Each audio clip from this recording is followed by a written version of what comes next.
Good morning students. In the last lecture we had discussed the topic that is planning process. In this lecture we are going to discuss types of plan.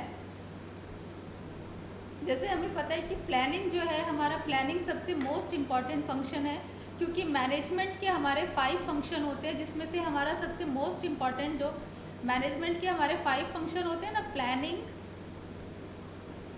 Organising, staffing, directing and controlling. जो planning होता है ये हमारा सबसे most important function होता है, क्योंकि जो प्लान होता है प्लानिंग में ही हम अपना ऑब्जेक्टिव प्लस उस ऑब्जेक्टिव को अचीव करने के लिए नंबर ऑफ एक्टिविटीज़ को हम डिसाइड करते हैं। तो सबसे मेन जो फंक्शन है वो है प्लानिंग। अब प्लान हमारे कितनी तरह के होते हैं उसको हमने डिस्कस करना है। बेसिकली हमारा प्लानिंग क्या होता है कि planning is a process. Planning हमारा प्रोसेस है and plan is the outcome. जब हम प्रोसेसिंग करेंगे तो जो पर्टिकुलर आउटकम आएगा that is known as plan. Plan is a sort of commitment to accomplish all the activities need for the achievement of special result. अब जो हमने अपना टारगेट सोचा है उसको, उस पर्टिकुलर टारगेट को अचीव करने के लिए नंबर ऑफ एक्टिविटीज़ हम परफॉर्म करते हैं। तो from this point of view there are many plans, they can be divided into 2 categories. अब हमारे ऑर्गेनाइजेशन में पर्टिकुलर गोल को अचीव करने के लिए डिफरेंट टाइप्स के प्लान होते हैं। तो बेसिकली हमारे 2 टाइप्स के प्लान होते हैं। वो हमारे प्लान कौन कौन से होते हैं? स्टैंडिंग और रेपिडेटली यूज प्लान और सिंगल यूज प्लान। अब हम ये हमारा फर्स्ट टाइप का प्लान है कि स्टैंडिंग और रेपिडेटली यूज प्लान। अब आपको नाम से ही क्लियर हो रहा है कि स्टैंडिंग दैट मीन्स फिक्स रहना और रेपिडेटली बार बार वो प्लान रिपीट होना। दैट मीन्स कि जो हमने प्लानिंग एक बार कर ली है वो मोस्टली हमारी रिपीट होती रहेगी। बहुत रेयर केसेस में उसमें चेंजेस करने पड़ते हैं, अदरवाइज वो हमारी प्लानिंग फिक्स रहेगी। As their name indicates that these plans are formulated once. इस तरह के प्लान एक बार बनाए जाते हैं। They are repeatedly use, that's why this is known as repeatedly use plan. This plan continuously guide the manager, कि कंटिन्यूसली गाइडलाइंस प्रोवाइड करते हैं, क्योंकि एक बार हमने बना दिए तो वो प्लान हमारी ऑर्गेनाइजेशन में कंटिन्यू रहते हैं। That's why it is said that a standing plan is a standing guide to recurring problem. जो भी हमारी प्रॉब्लम्स बार बार अकर होंगी उस प्रॉब्लम को सॉर्ट आउट करने के लिए इस तरह की हमारी प्लानिंग की जाती है। इसमें हमारे ऑब्जेक्टिव हैं, स्ट्रेटजी, पॉलिसीज़, प्रोसीजर, मेथड और रूल, ये सारे प्लान्स इसके अंदर आते हैं, जिसे अभी हम डिस्कस करेंगे। ऑब्जेक्टिव्स हमारे क्या होते हैं? एंड पॉइंट, जिसको अचीव करने के लिए हम डिफरेंट एक्टिविटीज़ करते हैं। स्ट्रेटजी हमारा कॉम्प्रिहेंसिव प्लान होता है। पॉलिसीज़ हमारी डिफरेंट टाइप्स की पॉलिसीज़ होती है, जैसे वर्किंग कैपिटल पॉलिसी है, नंबर ऑफ पॉलिसीज़। प्रोसीजर किसी भी प्रॉब्लम को सॉर्ट आउट करने के लिए जो स्टेप बाय स्टेप हम एक्शन लेते हैं। Method is the best way to doing particular work. Rule is the guidelines that tell us what is right, what is wrong. तो ये हमारे स्टैंडिंग यूज़ प्लान में आते हैं। नेक्स्ट हमारी जो सेकंड टाइप आती है वो आता है सिंगल यूज़ और स्पेशल और एडॉक प्लान। दैट मीन्स नाम से ही क्लियर हो रहा है, सिंगल यूज़ जिसे हमने वन टाइम यूज़ किया उसके बाद ख़त्म। एडॉक मीन्स टेम्परेरी बेसिस पे होते हैं। These plans are connected with some special problem. ये किसी एक पर्टिकुलर प्रॉब्लम को लेके बनाए, जैसे ही वो प्रॉब्लम ख़त्म हुई ये प्लान हमारा ऑटोमेटिकली ख़त्म हो जाता है। These plan ends the moment the problem are solve. जैसे ही वो पर्टिकुलर प्रॉब्लम सॉल्व हो गई ये प्लान्स हमारे ऑटोमेटिकली ख़त्म हो जाते हैं। After having been used once there is no importance of these plans and in future whenever they are needed they can be recreated. जब भी हमें ज़रूरत हुई तो फिर उस प्लान को हम फिर से बना लेते हैं। इसमें हमारे क्या आते हैं? बजट और प्रोग्राम। जैसे अभी हमने लास्ट ये इसमें पढ़ा स्टैंडिंग में ऑब्जेक्टिव, स्ट्रेटजी, इन सबको हम डिटेल में आगे पढ़ेंगे। फिर जैसे ये हमारा है सिंगल यूज, इसमें हमारे आते हैं बजट और प्रोग्राम, इसको भी हम फर्दर डिटेल में पढ़ेंगे। अब हमारे सिंगल यूज़ प्लान और स्टैंडिंग प्लान में डिफरेंस क्या है? मीनिंग जो हमारे सिंगल यूज़ प्लान है, सिंगल यूज़ प्लान सिर्फ हमारे किसी पर्टिकुलर प्रॉब्लम को सॉल्व करने के लिए बनाए और जैसे ही वो प्रॉब्लम सॉल्व हुई सिंगल यूज़ प्लान हमारे कोई मतलब नहीं है। स्टैंडिंग प्लान हमारे क्या होते हैं कि स्टैंडिंग प्लान हमने क्या किया कि बनाया और उसके बाद ये हमारा कंटिन्यूसली चलता रहता है। दैट मीन्स कि वो प्रॉब्लम ख़त्म भी हो जाएगी, उसके बाद भी ये रिपीटेडली हमारा यूज होता है। ऑब्जेक्टिव हमारा क्या है, सिंगल यूज प्लान का हमारा ऑब्जेक्टिव क्या है कि ये किसी पर्टिकुलर प्रॉब्लम को सॉल्व करने के लिए बनाए हैं, और जो स्टैंडिंग प्लान है ये हमारा कंटिन्यूसली चलता रहता है।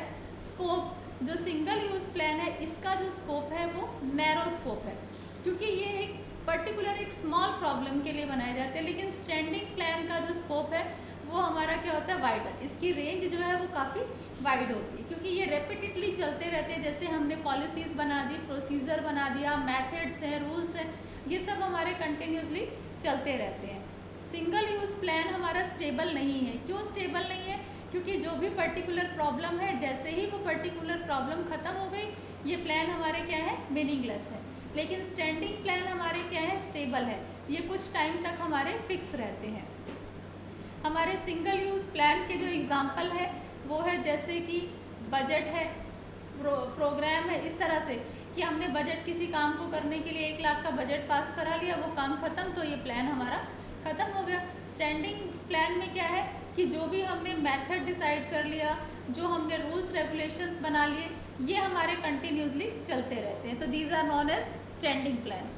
Now neither standing nor single use plan, ना वो स्टैंडिंग है ना वो सिंगल यूज प्लान है, तो इसमें हमारे क्या है कि objective are the end point which the management seeks to achieve. तो इसमें हमारे क्या है कि ऑब्जेक्टिव ऐसे एंड पॉइंट है जिसके लिए जो भी हमारे एंड पॉइंट, जो हमने गोल, एंड पॉइंट का मतलब है कि जो हमने गोल डिसाइड किया है, उस गोल को अचीव करने के लिए नंबर ऑफ एक्टिविटीज़ परफॉर्म की जाती हैं।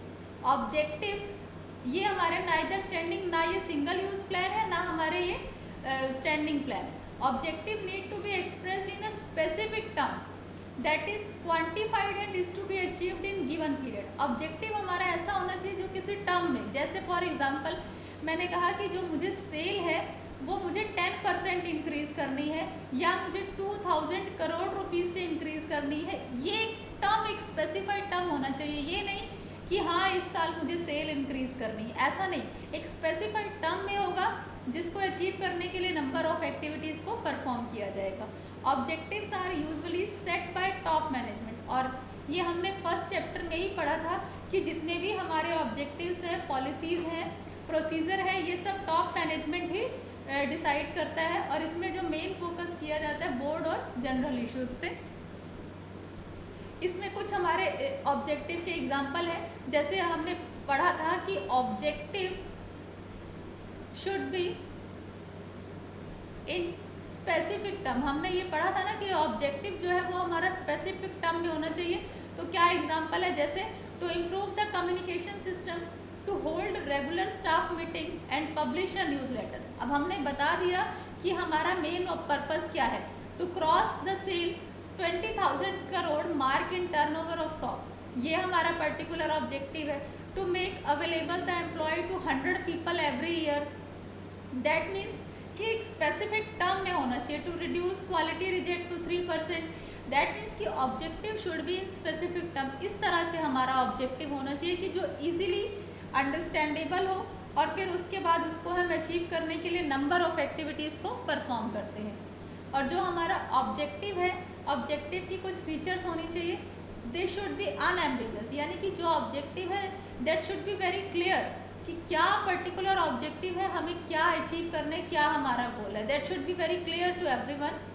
दे should be link with the outcome and not with the activities perform to achieve them. देखो, हम जब अपना टारगेट डिसाइड करते हैं, जो हमारा ऑब्जेक्टिव है, तो हमें किससे लिंक करना है, हमें पर्टिकुलर आउटकम ही देखनी है कि जो मेरा ऑब्जेक्टिव था, टारगेट था, वो अचीव हुआ या नहीं हुआ। हमें एक्टिविटी से मतलब नहीं है कि उस ऑब्जेक्टिव को अचीव करने के लिए क्या एक्टिविटीज़ है, हमें मेन किस पे फोकस करना है, आउटकम से। दे शुड बी मेजरेबल, बताया ना कि मेजरेबल हो। जैसे हमने कहा कि सेल 2000 करोड़ से बढ़ानी है, that mean objective should B measurable, कि वो उसे हम मेज़र कर सकें। ऑब्जेक्टिव हमारा जो है वो स्पेसिफिक टर्म में होना चाहिए, जनरल टर्म में नहीं कि सेल इंक्रीज़ करनी है, कितनी करनी है। जो भी हमारा टारगेट है, जैसे हमने कहा कि 3% क्वालिटी जो अगर रिजेक्ट होगी तो उसको इग्नोर करना है, दैट मीन्स कि that should be in specific term, general term में नहीं होना चाहिए। टाइम लिमिट डेफिनेटली होना चाहिए कि टाइम लिमिट हो कि इस पर्टिकुलर टाइम लिमिट में हमें अपना ऑब्जेक्टिव अचीव करना है और दे शुड बी अचीवेबल। इस तरह का ऑब्जेक्टिव हो जिसे कि हम इजीली अचीव कर सकें। Now second is strategy. Strategy हमारा जो हमारा neither standing nor single use plan में हमने ऑब्जेक्टिव पढ़ा। सेकंड हमारा क्या आता है, स्ट्रेटजी। स्ट्रेटजी हमारा क्या है, स्ट्रेटजी हमारा कॉम्प्रिहेंसिव प्लान है, ठीक है। कॉम्प्रिहेंसिव जो हमारा ऑब्जेक्टिव है, और ऑब्जेक्टिव में तो क्या है कि particular objective are the end point, जिसमें उस एंड पॉइंट को अचीव करने के लिए नंबर ऑफ एक्टिविटीज़ हमारी परफॉर्म की जाती हैं। और स्ट्रेटजी हमारा क्या है, कॉम्प्रिहेंसिव प्लान है, जिसमें हम क्या करते हैं, ऑर्गेनाइजेशन के ऑब्जेक्टिव को अचीव करते हैं। और जो हमारा स्ट्रेटजी है, it provides the broad contours of an organisation business and define the organisation direction and scope in long run. Strategy से क्या होता है कि जो स्ट्रेटजी हमें लॉन्ग टाइम के लिए स्कोप प्रोवाइड करता है। आपको एक एग्जांपल से मैं बताती हूँ कि स्ट्रेटजी क्या होता है। जैसे हमने कहा कि strategy is a comprehensive plan. होता क्या है, जैसे हम अगर एक पर्टिकुलर प्रोडक्ट में बिजनेस कर रहे हैं, तो हमारा जो कॉम्पिटिटर है वो क्या करता है, हमारे प्रोडक्ट से कम प्राइस में प्रोडक्ट को सेल करता है, ये करेगा, या फिर क्वालिटी को डाउन करेगा। इस तरह से कुछ कॉम्पिटिटर हमें कॉम्पिटिट करता है। लेकिन स्ट्रेटजी क्या करती है, स्ट्रेटजी कहती है कि to do something different from our competitor. अब मेरे कॉम्पिटिटर ने क्या किया, मैं 10 रुपये का प्रोडक्ट सेल कर रही हूँ एक, तो मेरा कॉम्पिटिटर उसको 8 रुपये में ही करेगा, भले क्वालिटी से कॉम्प्रोमाइज़ करेगा। लेकिन स्ट्रेटजी क्या कहती है कि आप 10 में नहीं, आप 12 रुपये में सेल करो, लेकिन क्वालिटी उसको बेटर करो, कि कुछ उसमें डिफरेंट करो। क्योंकि अगर हम कस्टमर को क्वालिटी देंगे, अच्छी से अच्छी क्वालिटी देंगे, तो कस्टमर उसको हर प्राइस पे परचेज करने के लिए रेडी रहेगा। तो दैट मीन्स इससे क्या होगा कि हम लॉन्ग टाइम तक सर्वाइव करेंगे। और कॉम्पिटिटर है कि 10 रुपये का प्रोडक्ट वो 8 रुपये में बेच रहे हैं, तो कितने टाइम तक ऐसा पॉसिबल है, लॉन्ग रन के लिए नहीं है। बट जो हमारा स्ट्रेटजी है, स्ट्रेटजी हमारा लॉन्ग टर्म ऑब्जेक्टिव को लेके चलता है। तो हमारी जो स्ट्रेटेजिक डिसीजन है, इसमें क्या होता है कि whether the organization will be continue to be in same line of product, कि हम उसी लाइन ऑफ प्रोडक्ट में करेंगे या कुछ डिफरेंट करेंगे। Combine new lines of activity with the existing business. जो हमारा बिजनेस है, या फिर उसमें हम कुछ नई लाइन कुछ और ऐड करेंगे। Seek to acquire a top position, या फिर जो हमारा बिजनेस चल रहा है उसी में हम टॉप पे आने की कोशिश करेंगे। तो ये हमारे स्ट्रेटजी में ये चीज़ें डिसाइड की जाती हैं। तो हमारा डिफरेंस है ऑब्जेक्टिव और स्ट्रेटजी में।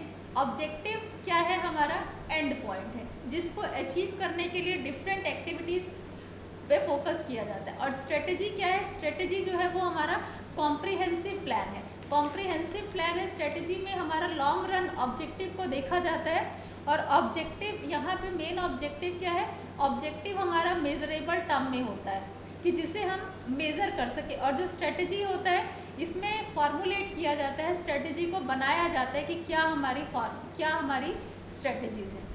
तो अभी हमने यहाँ पे जो डिस्कस किया, ये हमारा नाइदर स्टैंडिंग और नॉर यूज प्लान था। इसमें हमने फर्स्ट क्या डिस्कस किया है, ऑब्जेक्टिव, और सेकंड हमारा इसमें क्या था, स्ट्रेटजी। तो जो इसमें होमवर्क है, ये टोटली लेक्चर पे बेस्ड है। Hope so this lecture is clear to everyone.